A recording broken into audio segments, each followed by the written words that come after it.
अगले कुछ घंटों में तुम्हारी मौत होने वाली है, पर तुम्हें अग्नि देने वाला तुम्हारा बेटा नहीं आ पाएगा। यह बात सुनकर पिताजी कांप उठे। मैं खुद भी यकीन नहीं कर पा रहा था कि मैं क्या सुन रहा हूं। पिताजी दौड़ते भागते गए और थोड़ी देर बाद गांव के कुछ लोग और एक मांत्रिक को लेकर आए। उस मांत्रिक ने जैसे ही दरवाजे के अंदर पांव रखने की कोशिश की, वो किसी अजनबी शक्ति द्वारा पीछे फेंक दिया गया। सब ये देख हैरान हो गए। मांत्रिक समझ गया कुछ बड़ी अघोरी शक्ति यहां आ चुकी है। वो आंखें बंद करके बैठा। उसे शायद सब कुछ समझ आ गया था। उसने आंखें खोली और जो कहा वो सुनकर सब दंग रह गए। बाबू, तुम्हारे साथ भयंकर वाला खेला हो गया है बाबू। तुम एक पिशाच के अधीन हो चुके हो। क्या? मैं तो सिद्धि प्राप्त कर रहा था, मैं जैसे तैसे बोला। हाँ, सिद्धि प्राप्त हो गई है तुम्हें, पर यह पिशाच सिद्धि है। तुम इस सिद्धि के काबिल ना होते हुए भी तुमने सिद्धि प्राप्त कर ली। अब उस बच्चे का पिशाच तुम पर हावी हो गया है। अब वही तुमसे सब करवा रहा है। ये सुन मैं डर गया। बच्चे का पिशाच? कौन सा बच्चा? कैसा बच्चा? फिर मुझे वो रात याद आई जब बाबा उस नवजात छोटे बच्चे की लाश विधि में इस्तेमाल कर रहे थे। उसी पर चावल डाला था और जब चावल खाकर मैंने पूरा किया था तो नीचे किसी बच्चे की लाश नहीं थी। वो कोई चमत्कार नहीं था। मतलब वो बच्चा नहीं, ये नहीं हो सकता। उस बाबा के कंधे पर भी बच्चे का पिशाच बैठा था, पर बाबा बूढ़ा हो चुका था।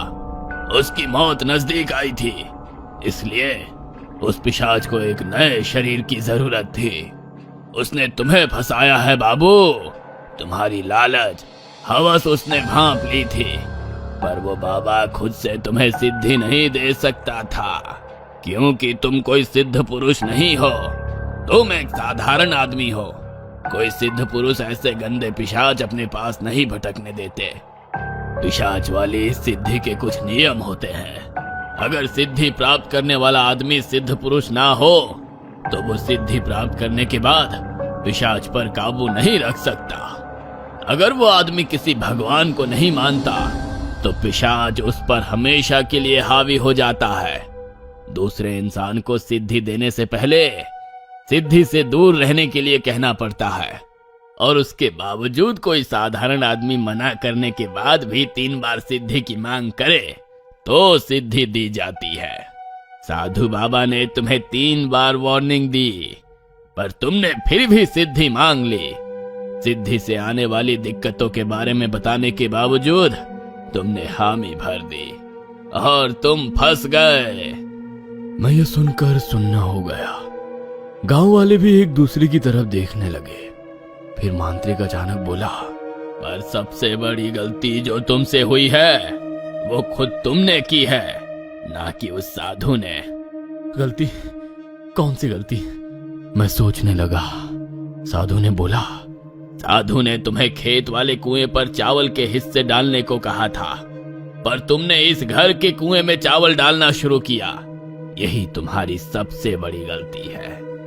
यह पिशाच इस घर के कुएं में पैदा हुआ, इस घर की 4 दीवारों में, ना कि किसी जंगल, शमशान या खेत जैसे खुली जगह में। ये बात सुनकर मेरे रोंगटे खड़े हो गए। सारे गांव वाले मेरी तरफ हैरत भरी नजर से देखने लगे।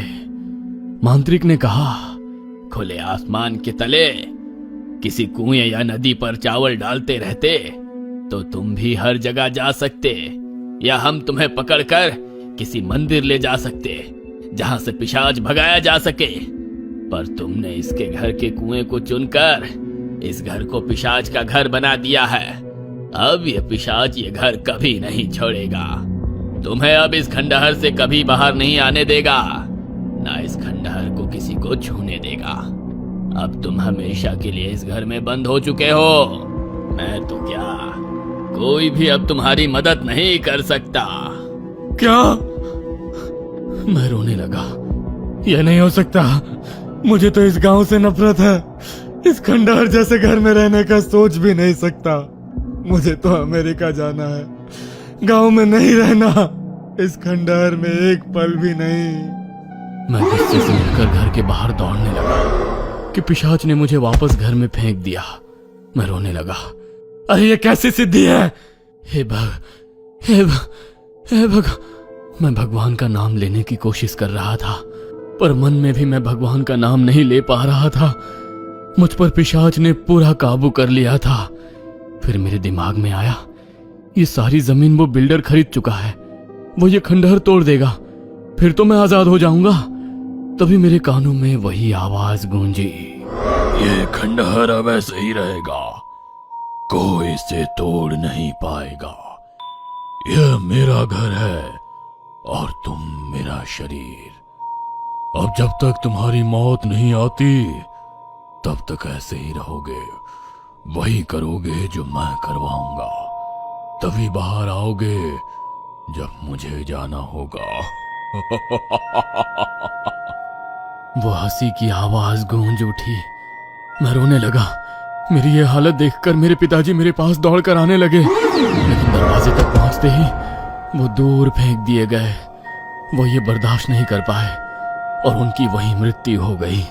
मैं अपने पिताजी की तरफ भागने लगा तो मुझे उस पिशाच ने फिर अंदर फेंक दिया और मेरे कानों में आवाज गूंजी, याद नहीं क्या कहा था?